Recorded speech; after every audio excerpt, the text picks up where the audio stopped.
Terima kasih Tuhan telah berikan kasih anugerah sehingga kami bersama keluarga bisa hadir di tempat ini. Saya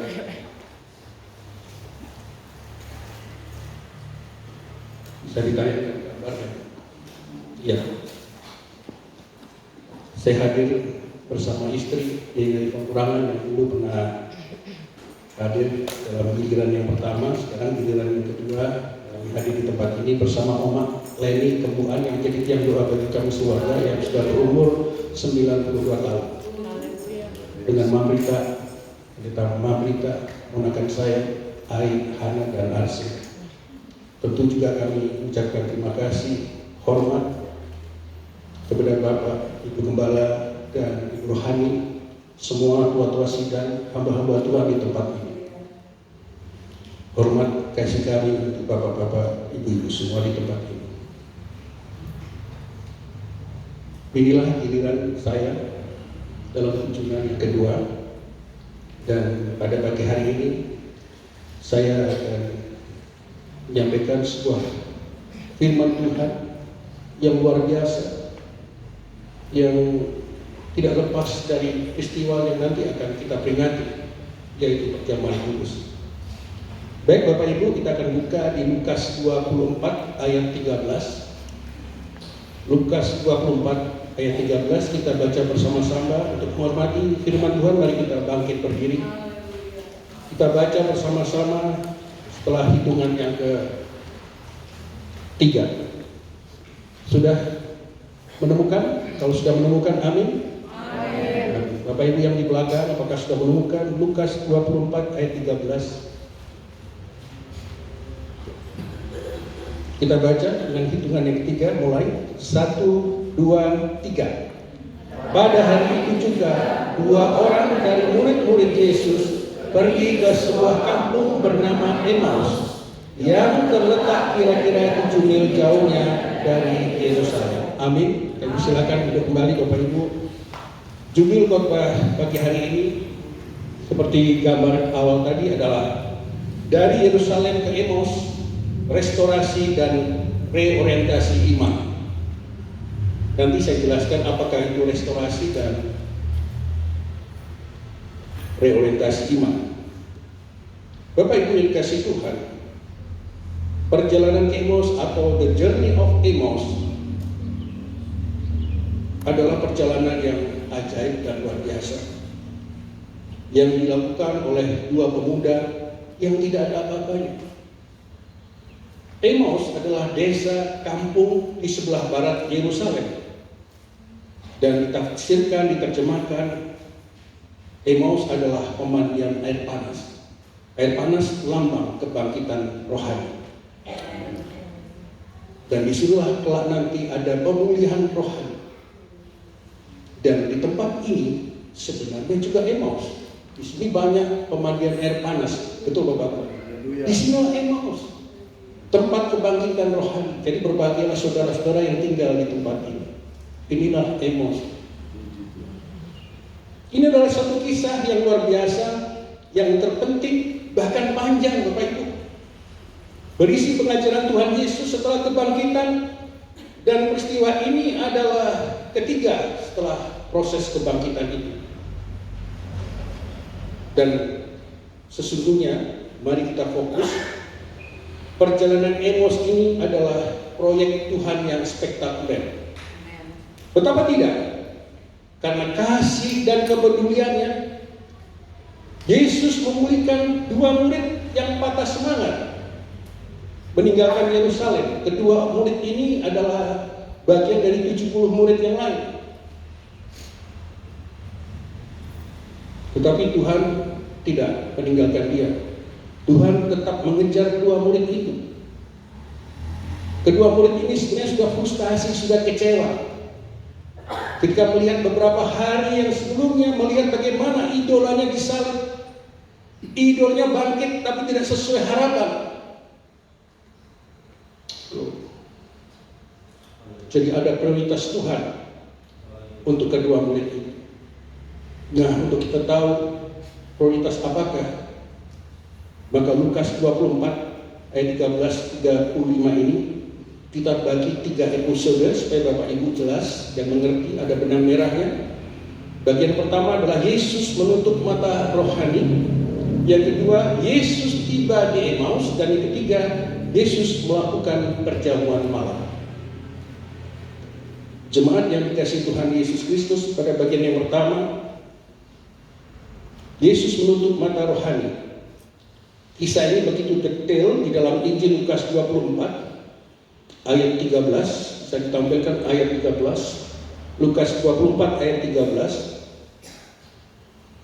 Yerusalem dan Emmaus itu jaraknya kurang lebih 7 mil atau 11 kilometer.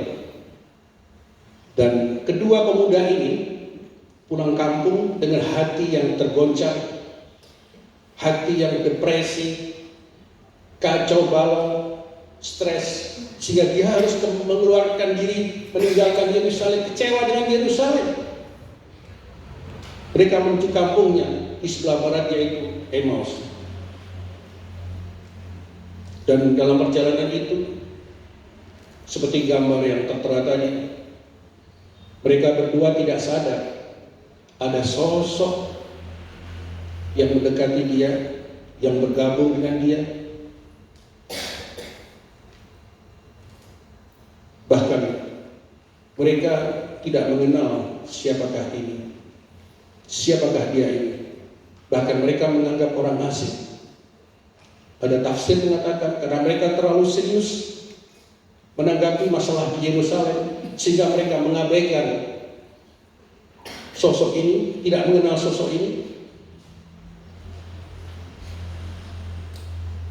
Ayat 16. Tetapi ada sesuatu yang menghalangi mata mereka.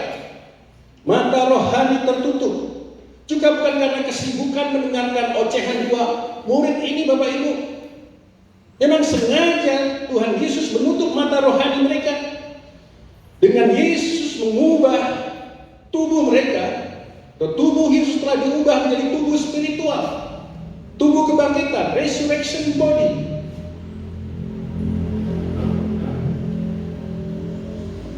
Dan Injil Markus 16 ayat 12. Dan satu-satunya Injil yang masih menyingkapkan rahasia Emmaus adalah di Markus. Tetapi cuma pendek, tetapi jelas dan penuh arti.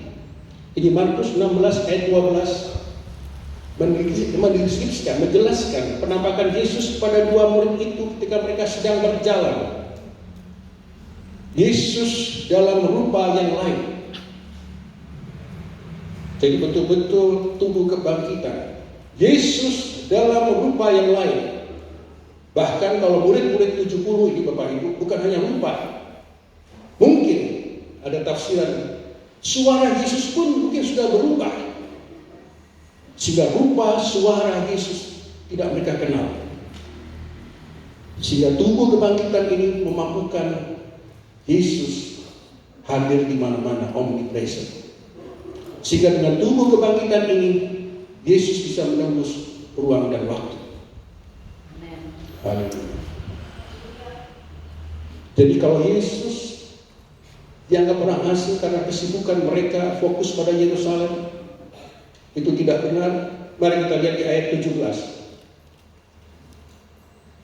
Di ayat 17, Lukas 24 ayat 17. Yesus berkata kepada mereka, apakah kamu percakapkan sementara kamu berjalan? Maka berhentilah mereka. Bapak Ibu, kalau kita berbicara dengan dua orang, ketika orang itu berhenti bercakap, pasti dua orang itu akan melihat orang asing itu. Jadi tidak mungkin mereka kehilangan wajah Yesus, deteksi wajah Yesus. Ketika mereka berhenti, mereka pasti memandang orang asing ini. Tetap Yesus dalam tubuh kemuliaan mereka tidak bisa melihat. Haleluya. Glory Jesus. Mereka tidak mengenal siapa orang asing ini. Tetapi Yesus melihat kedua pemuda ini wajahnya muram, atau dalam bahasa Inggris disebut downcast. Downcast itu wajahnya betul-betul pedih, muram, lebih banyak menunduk. Karena tadi kekecewaannya, kesedihannya, harapannya tidak terpenuhi ketika peristiwa beberapa hari yang lalu di Yerusalem terjadi. Di ayat 18 Bapak Ibu, bahkan mereka seakan-akan meledek Yesus sebagai orang asing. Masa kamu nggak tahu ada peristiwa di Yerusalem? Atau katakan, kalau kamu nggak tahu semua ini, kamu pasti orang asing. Di bahasa sekarang, kamu pasti dari luar Yerusalem ya. Ayat 18 dan ayat 21 kita loncat.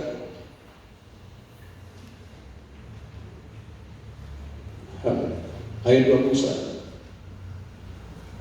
Padahal kami dahulu mengharapkan Bapak Ibu, mengharapkan. Sehingga mereka kecewa, frustasi.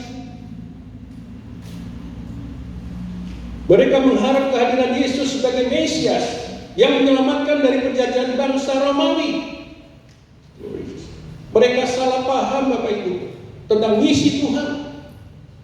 Misi Tuhan bukan membangun kerajaan dunia. Mereka terjadi penyimpangan rohani atau distorsi rohani. Untuk itulah Tuhan Yesus harus hadir, menembus ruang dan waktu. Setelah kebangkitannya tidak ke Yerusalem, tetapi justru dalam perjalanan ke Emmaus mengejar dua murid ini Bapak Ibu. Betapa pedulinya Tuhan ini, tidak mau kehilangan dua murid ini yang bukan apa-apa.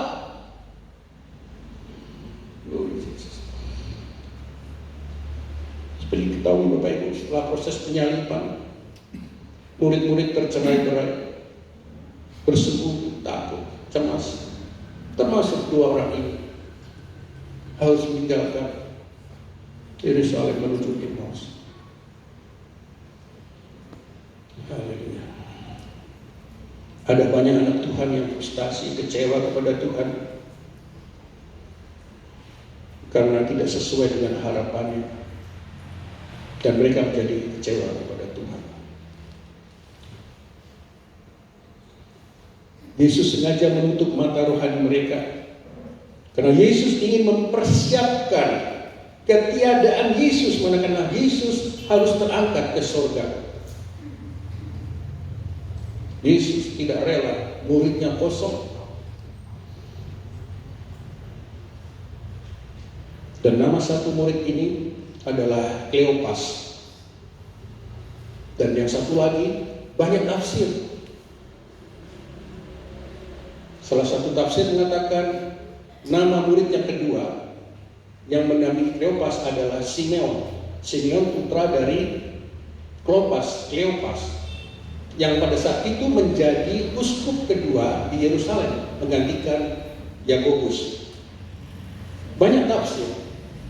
Tapi jelas penulis Lukas ini Bapak Ibu mengunci. Sekali lagi mengunci siapakah nama itu. Sengaja dikosongkan. Supaya apa? Supaya firman ini hidup, berinteraksi. Mungkin saja nama kedua adalah Eko atau Dene atau yang lain, atau Bapak Ibu yang dulu mengalami kesulitan, masalah besar, kepahitan, kekecewaan, depresi. Haleluya. Haleluya. Jadi nama kita bisa ada di nomor kedua atau murid kedua itu yang mendampingi Kleopas. Dan kabar baiknya pada bagian yang pertama ini, ketika kita downcast, putus asa, mengalami masalah yang besar yang dalam sekalipun, Yesus akan selalu hadir mengampuni kita walaupun tidak terlihat. Tepuk tangan Tuhan Yesus.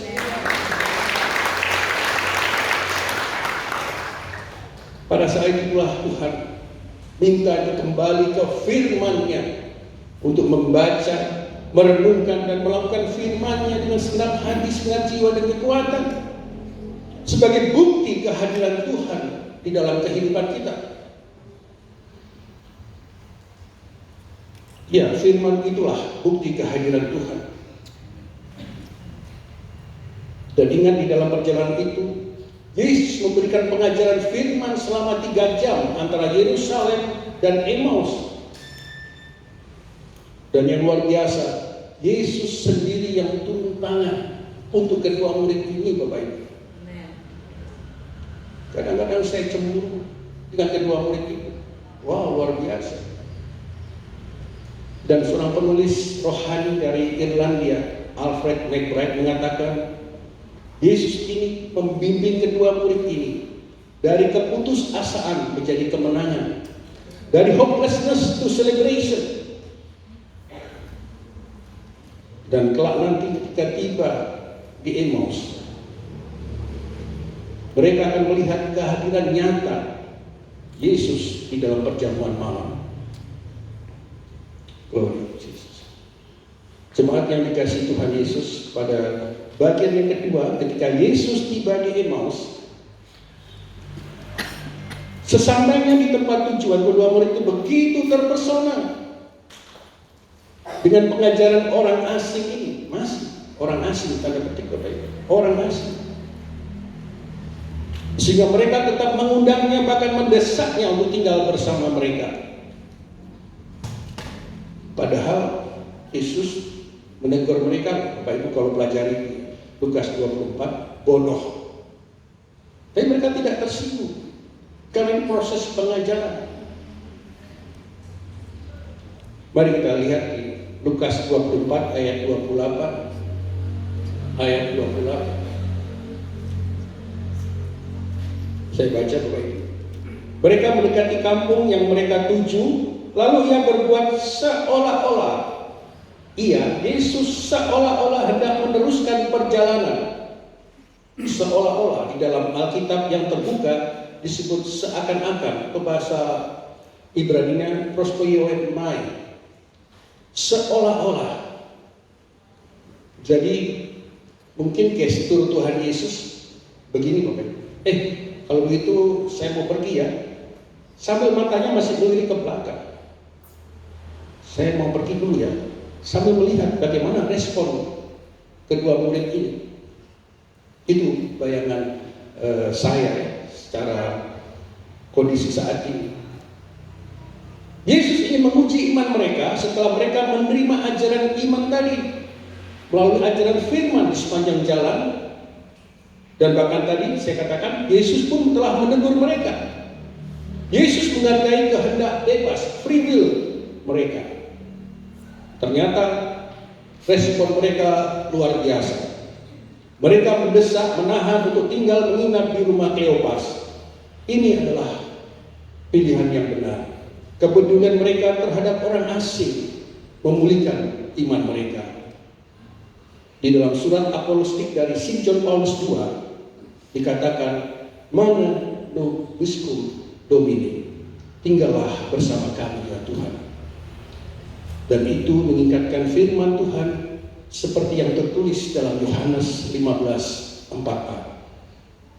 Yohanes 15:4a. Tinggallah dalam aku dan aku dalam kamu. Tuhan menunggu respon kita. Tuhan itu setia, senantiasa berdiri dan mengetok di depan pintu hati kita. Sebuah ayat yang begitu indah, Wahyu 3 ayat 20. Saya akan bacakan, Bapak Ibu nanti bisa baca di rumah, bisa ditayangkan. Wahyu 3 ayat 20. Mohon izin Bapak Gembala, ini khotbah sedikit-sedikit seperti seminar. Kami memperkaya iman firman ini bagi jemaat di tempat ini. Wahyu 3:20. Lihat aku berdiri di muka pintu dan mengetok, jikalau ada orang yang mendengar suaraku dan membukakan pintu, aku akan masuk mendapatkannya dan aku makan bersama-sama dengan dia dan ia bersama-sama aku. Ada 3 poin di sini, nanti Bapak Ibu bisa ingat. Mengetok pintu, yang pertama, yang kedua mendengar suara, dan yang ketiga aku makan bersama-sama. Dan kabar baik bagian yang kedua ini Bapak Ibu, pada saat kita berada di titik nol, saat itulah saat yang tepat membuka hati kita, agar Tuhan hadir dalam kehidupan kita. Tuhan yang tidak terlihat senantiasa menunggu di luar pintu hati kita, menunggu kepedulian kita. Sepertinya sederhana dan mudah kita lakukan. Kenyataannya masih banyak pintu hati kita yang masih tertutup dengan keegoisan kita, keangkuhan kita. Tuhan dibiarkan menunggu di luar rumah kita, di luar pintu kita. Padahal Tuhan itu ingin selalu bersama-sama dengan kita.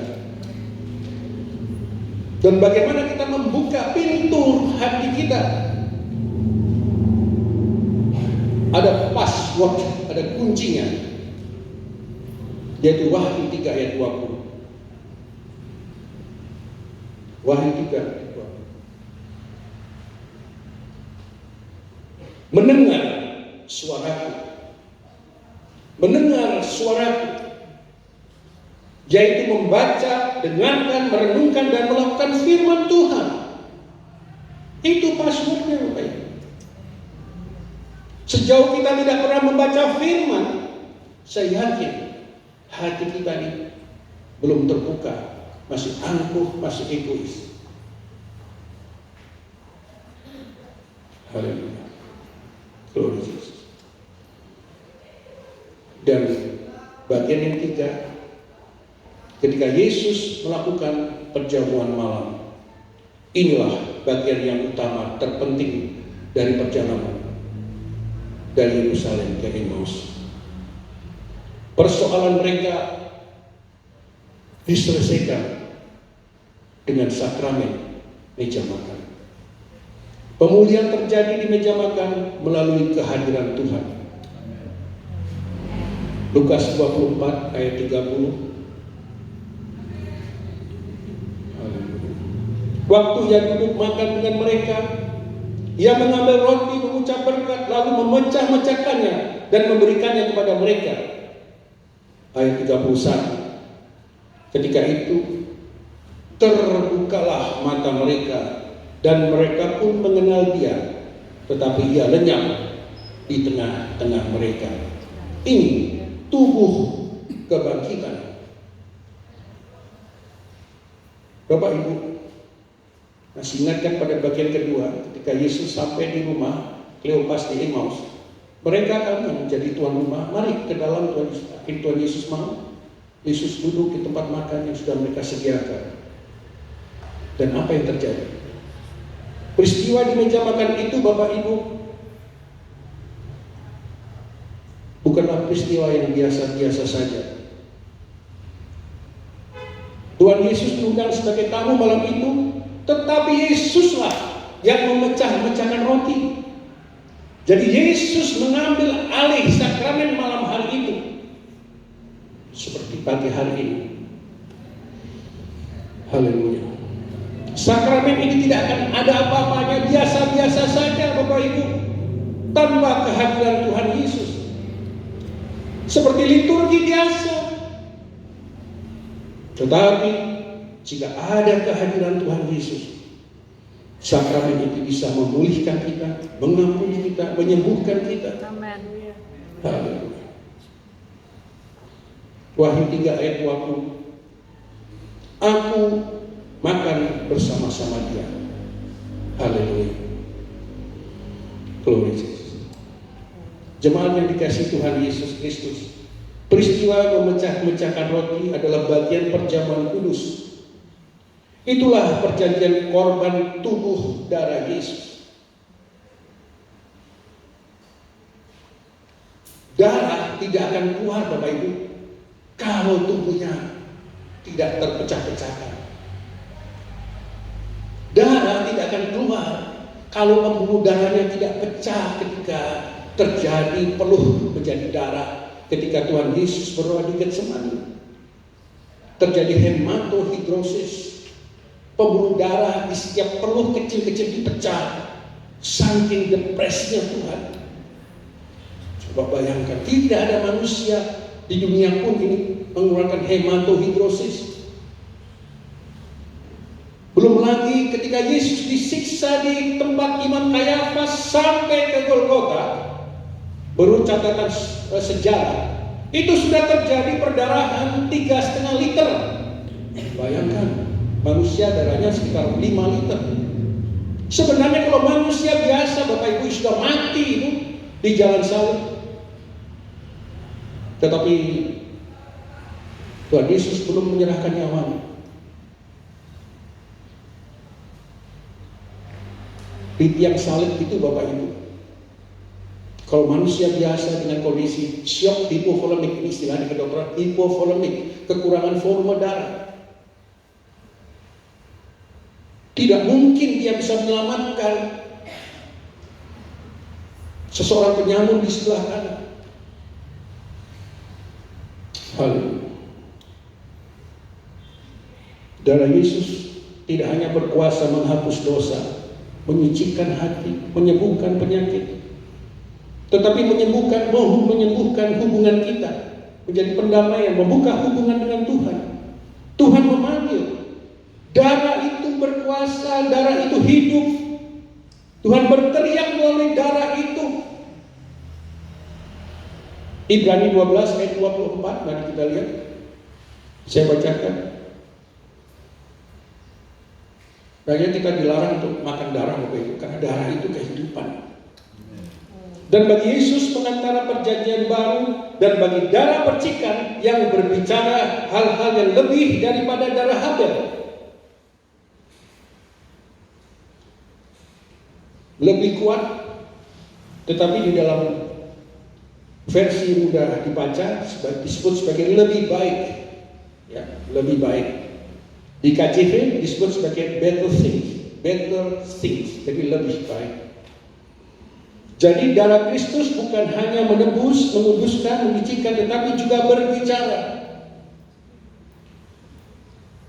Darah ini adalah darah yang berbicara, membicarakan sesuatu yang lebih baik daripada darah Habel. Darah Habel berbicara kepada Tuhan untuk pendakwaan dan pembalasan, Kejadian 4 ayat 10-15. Sedangkan darah Kristus berbicara kepada Tuhan untuk pengampunan, untuk pembenaran, pendamaian, dan penebusan. Luar biasa. Haleluya. Tepuk tangan. Yang nanti pagi ini akan kita peringati. Haleluya.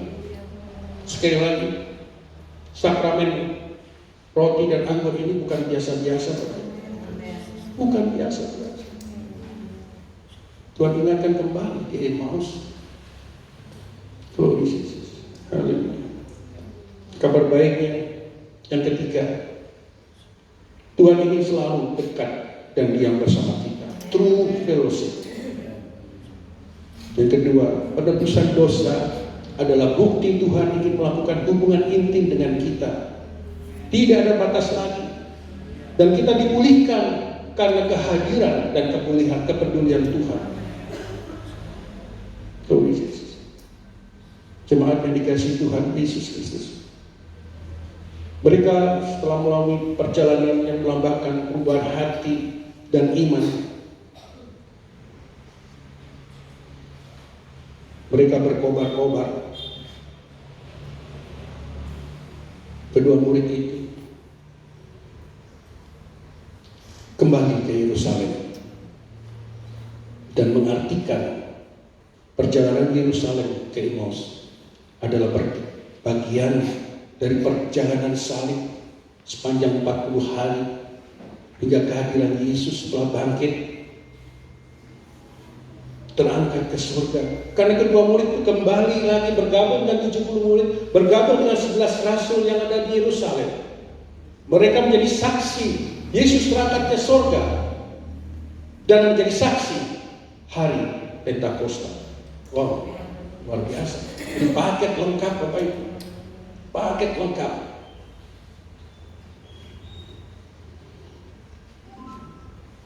Semuanya ini adalah kepedulian atau respect and care dari Tuhan yang dikenal sebagai peristiwa restorasi. Restorasi di dalam Kamus Besar Bahasa Indonesia adalah pemulihan, dan reorientasi dalam Kamus Besar Bahasa Indonesia adalah peninjauan kembali untuk menentukan sikap. Restorasi atau pemulihan terhadap iman mereka yang goncang karena proses penyaliban dan perbedaan harapan tadi. Finding hope after loss. Roma 15 ayat 13, Bapak Ibu bisa baca. Allah adalah sumber pengharapan kita. Yang kedua adalah reorientasi. Bapak Ibu, kalau orang mabuk ya minum cap tikus terlalu banyak, terjadilah proses disorientasi. Dia tidak tahu, ya semacam keseimbangannya terganggu. Dia tidak tahu siang malam, dia tidak tahu siapa. Dia pasti jatuh tersungkur.